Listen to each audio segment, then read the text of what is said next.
Plastic کا بنا یہ آدمی نما تو آدمی نہیں، نمائش اور سیل کی رفتار کو بڑھانے کے لیے بنایا جانے والا ڈمی ہے۔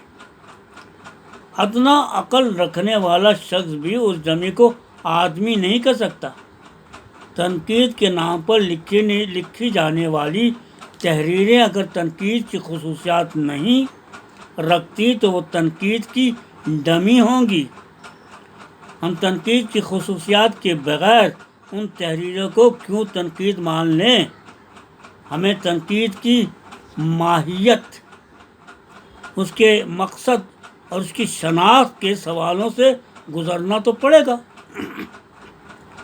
کیا گزشتہ 50-60 برسوں میں کوئی ایسی کتاب، کوئی ایسی تحریر سامنے آئی جس میں بنگال کی تہذیبی اور ثقافتی ورثے کی شناخت کی کاوش کی گئی ہو؟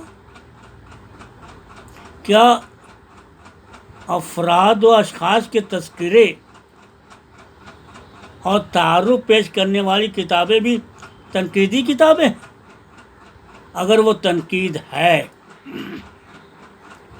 تو اس نے ادبیات کے مطالعے کے بعد کسی قدر کی دریافت بھی کی ہوگی۔ وہ قدر کیا ہے؟ ادب فکر و نظر کو جمال کا پیکر عطا کیا کرتا ہے۔ تنقید اس میں جمال اور احساس جمال کی مختلف پہلو تلاش کرتی اور اسے اجالتی ہے۔ بنگال میں تنقید نے اس جمال کی شناخت کس طرح کی اور اس کے آگے کیا نتائج سامنے آئے؟ تجزیے کا طریقہ کار کیا رہا؟ کیا یہاں تنقید نے اردو ادب کی قدر کے تعین کی ذمہ داری قبول کی، یا پھر یہ کہ بنگال کی ادبیات کی قدر و قیمت کا تعین کیا؟ اگر کیا ہے تو اس نے بنگال کے ادب کے مخصوص مزاج کا پتہ بھی لگایا ہوگا۔ اب آئیے ذرا بنگال میں تنقید کی شعور کی گفتگو بھی کر لی جائے۔ یہ ایک واقعہ ہے، اردو ادب کو ناقد کی اصطلاح پہلی بار بنگال کے ایک شاعر نے ہی دی۔ نہ صرف اصطلاح دی بلکہ اس کے خط و خال بھی متعین کر دیے۔ اس پر خود بنگال والوں کی بھی نظر نہ رہی تو دوسرے خطے کے ادیب کو اس کی فکر کیوں ہوتی؟ تپش 18ویں صدی کے شاعر ہیں، تھے تو دہلی کے، لیکن عرض بنگالہ کو مسکن بنا لیا۔ انہوں نے اپنی ناقدری کی شکایت کرتے ہوئے کہا،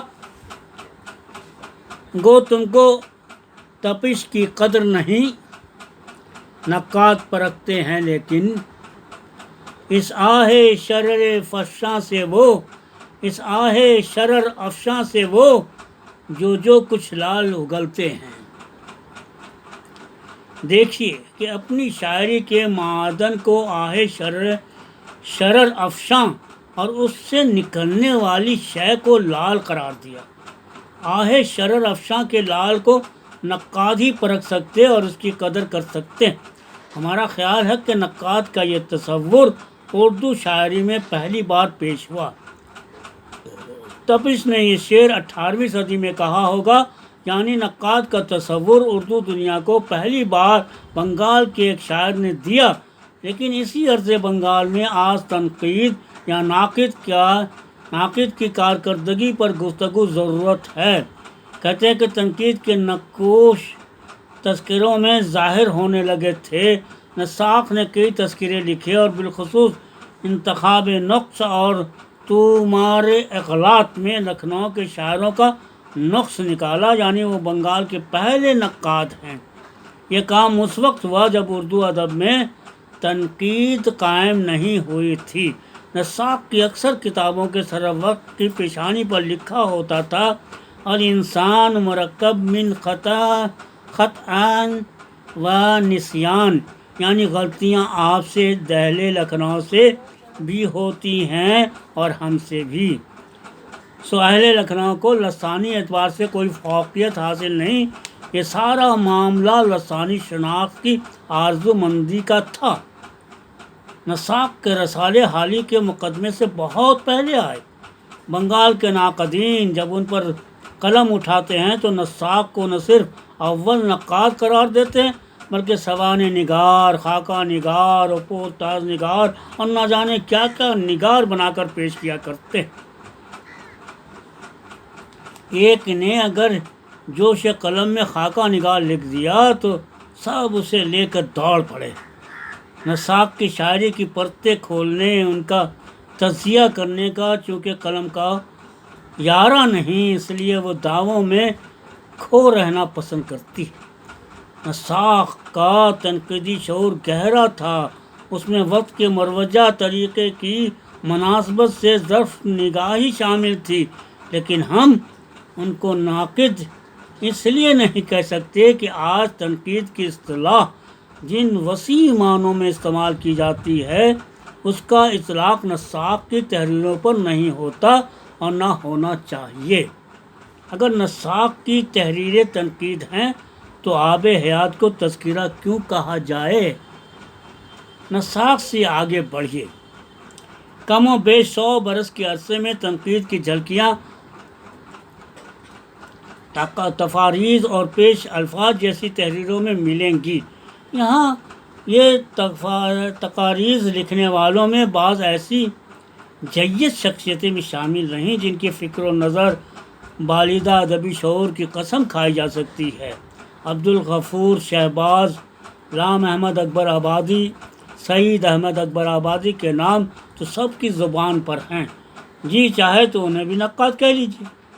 یہ تو وہ حضرات ہیں جن کے ناموں پر آج بھی ہر طرح کی دستار زیب دے گی، تاہم انہیں بھی ناقد نہیں کہا جانا چاہیے۔ وہ ایک دہائی قبل مظفر حنفی کہہ گئے، ظفر رنگانوی نے اس کی توثیق کی کہ اس خطے نے کوئی بھی نقاد پیدا نہیں کیا۔ حالانکہ ایسا بھی نہیں ہے کہ ان کے عہد تک ارض بنگالہ تنقیدی شعور سے یکسر خالی تھا۔ جاوید نہال کے پاس تنقیدی جرت تھی، گاہے گاہے اس کا استعمال بھی ہوا، لیکن وہ تنقید کو اپنا شعار نہ بنا سکے۔ ارض بنگالہ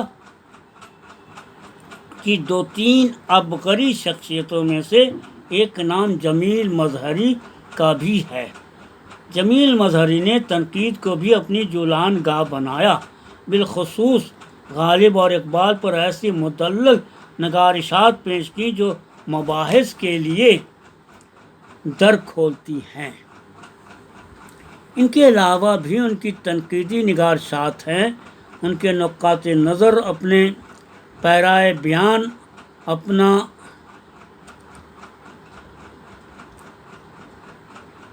ان وقی کاوشوں کے باوجود انہیں نقاد کے منصب پر فائز نہیں کیا جا سکتا کہ انہوں نے بھی اپنے تنقیدی ہنر کا استعمال تواتر کے ساتھ نہیں کیا۔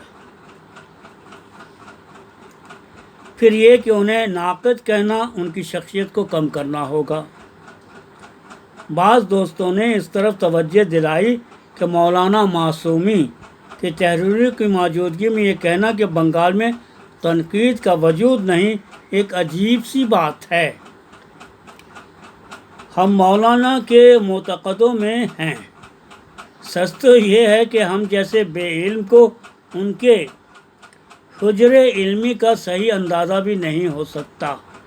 فکر و خیال، اس کے احاطے کے لیے استعمال کیے جانے والے الفاظ جب کبھی حقیقت کی ماہیت کو چھونے لگیں تو ان تحریروں سے ایک نوع کی خوشبو آتی ہے۔ یہ وہ منتہا ہے جہاں فلسفہ، نفسیات، مذہب، ادب اور دیگر نظریات ایک دوسرے سے گلے ملتے ہیں۔ مولانا وہ قلمکار تھے جن کی تحریروں میں یہ اوصاف بدرجہ اتم موجود ہیں۔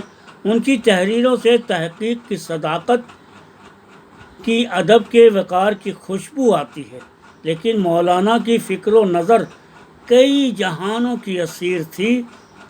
اور چلیے ایک بار پھر فرض بھی کر لیجئے کہ یہ مضامین تنقیدی ہیں، تو تنقید کے ہنر کے متواتر استعمال کی شرط کہاں پوری ہوتی ہے؟ ظفر رنگانوی کے بعض مضامین، مثلاً غالب کا تنقیدی شعور اور اقبال اور فلسفہ آرزو وغیرہ میں جدید تنقید کھل کھیلنے کی کوشش کرتی ہے۔ وہ شعور کو سارترے وغیرہ کے حوالے سے سمجھنے کی کاوش کرتے ہیں۔ اگرچہ یہ جملے معترضہ ہے مگر تنقیدی فیشن نے وجودیت کے نظریے کو سارترے سے جوڑ رکھا ہے۔ حالانکہ مشرقی تنقید و نظریے میں وجود کی حقیقت اور اس کے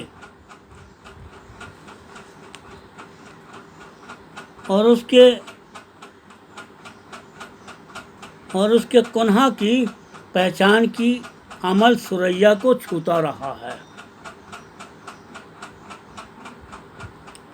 وجود یا حقیقت کے ادراک کے بغیر ادب نہیں ہوتا اور کچھ بھی ہو سکتا ہے۔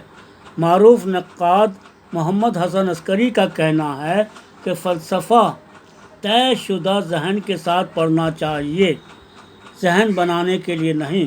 فلسفے میں انتشار ہے۔ اگر ذہن بنانے کے لیے فلسفہ پڑھا گیا تو فلسفہ بذات خود مقصود بن جائے گا، جبکہ تنقید بلکہ ادب میں بھی فلسفہ اور نفسیات کے نقطے اعلیٰ کے طور پر استعمال ہونے چاہیے۔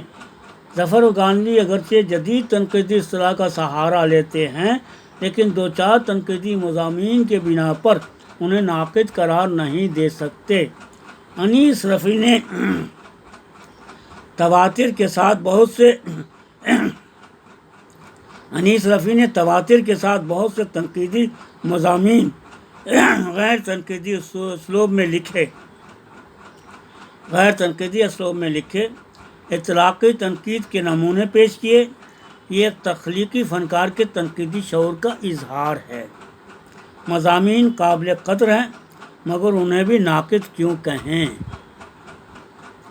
تراوی سے قلم اپنے جوہر دکھاتی ہے۔ ایم علی نے بھی دو ایک فکری مضامین پیش کیے، لیکن ترجمہ اور ترجمہ نگاری بطور خاص ان کی رزم رہی، اس لیے انہیں بھی خالص نقاد کے زمرے میں نہیں رکھا جا سکتا۔ تو دوستو، ابھی آپ اخبار مشرق میں آج کے کلکتہ سنیچر 23 مئی میں 2020 کو چھپی ہوئی اس مضمون جسے لکھا ہے ابو ذر ہاشمی نے گزشتہ سے پیوستہ۔ ان کا پہلے بھی ایک مضمون اس کے اوپر آ چکا ہے، اس کا یہ دوسرا حصہ ہے، عرض بنگالہ میں اردو تنقید کچھ بنیادی باتیں۔ چونکہ یہ بھی ایک طویل مضمون ہے، اس لیے میں ایک میں پیش نہیں کر پاؤں گا۔ میری صحت ایسی نہیں ہے کہ میں اتنے بڑے مضمون کے ایک ساتھ پڑھوں۔ کہیں غلطی بھی ہوئی ہوگی تو معافی چاہتا ہوں، لیکن میں سمجھتا ہوں کہ یہ ایسا مضمون ہے کہ لوگوں تک پہنچنا چاہیے۔ جو لوگ اردو پڑھنا لکھنا نہیں جانتے ہیں ان کے تک بھی یہ بات اگر پہنچ جائے تو میرے لیے اور اردو جاننے والوں کے لیے بہت ہی اچھا ہوگا۔ تو دوستو، اسی لیے میں پڑھتا ہوں۔ اب اجازت دیجیے، پھر ملیں گے کسی اور مضمون کے ساتھ۔ اس کے دوسرے پارٹ کا بھی انتظار کیجیے گا، یہ پہلا پارٹ ہے۔ انشاءاللہ بہت جلد میں اس کا دوسرا پارٹ آپ کے سامنے لے کر کے آؤں گا۔ تب تک کے لیے اسم راشد کی ادبی دنیا کو اجازت دیجیے۔ اللہ حافظ۔